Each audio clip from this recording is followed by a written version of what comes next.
Nakadisgrasya na nga, humarurot pa patakas ang isang kotse sa Parañaque. Huli ang pang-aararo nito ng nakaparadang sasakyan at 2 ang sugatan. Nakatutok si John Consulta. Kahapon ng hapon, nakuna ng camera 360 ng isang motorrider ang kulay pulang kotseng ito na bumabaybay sa isang kalsada sa Parañaque City. Makikitang kumabig pa kanan ang sasakyan hanggang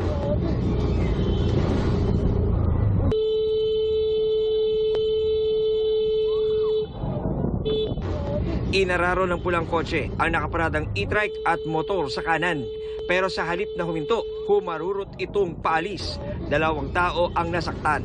2 tao yung nasaktan, allegedly isang 75 years old at isang 17 years old na bata ang nasaktan dito. Kitang-kita nga nung bigla siyang kumana at natamaan niya yung mga tao.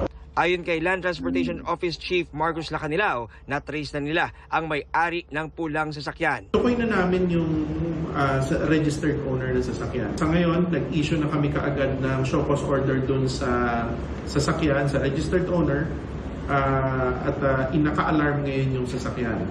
So, kailangan nilang tumalima sa LTO regarding dito sa pangyayaring ito. Kasi may mabigat silang kakaharapin kung babaliwalain nila yung show cause order namin.